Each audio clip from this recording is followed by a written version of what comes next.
అది సాక్షాత్తు AP CM Chandrababu camp కార్యాలయం.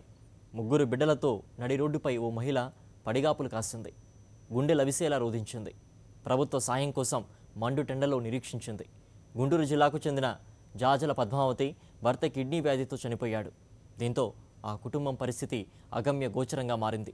దిక్కుతోచని స్థితిలో పద్మావతి ఆర్థిక సహాయం కోసం క్యాంప్ ఆఫీస్కు వచ్చింది. ఇప్పటికే పలుమార్లు వచ్చినా ముఖ్యమంత్రిని కలిసి అవకాశం దక్కలేదు.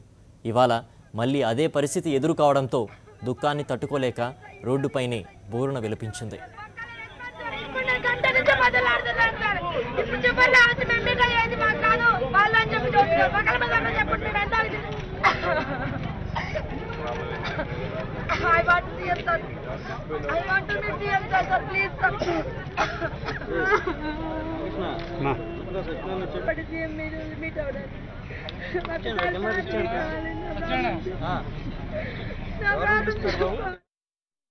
నేను స్కూల్లో పనిచేస్తాను. మా వారు కూడా స్కూల్లో టీచర్ అయితే కిడ్నీ ఫెయిల్ అని చెప్పేసి లాస్ట్ ఇయర్లో చనిపోయారండి.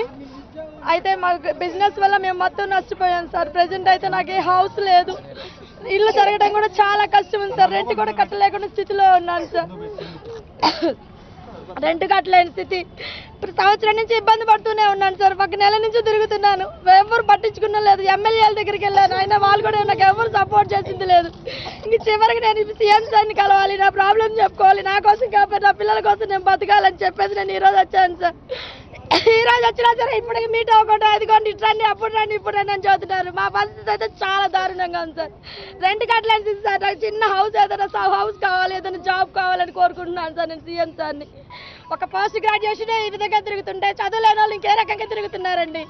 ఒక్కళ్ళు కనీసం విద్యార్థులు ఏ రకంగా తిప్పుతున్నారు సార్. ఒక పోస్ట్ గ్రాడ్యుయేషన్ చేసి నేనే ఈ రకంగా తిరుగుతున్నాను. ఒక సీఎం పర్మిషన్ కోసం, సీఎం కలవడం కోసం. చదువులేని వాళ్ళు ఆ రకంగా ఉదయం నుంచి దూరాలు పడి వచ్చేస్తారు. ఒక్కరోజు వాళ్ళు కాకపోతే వేరే వాళ్ళు పిల్లలు సరే మొత్తం తీసుకుంటే బాగుంటుంది కదా సార్. సార్ నాకు మాత్రం దయచేసి నాకు సహాయం కావాలి sir. I want help sir.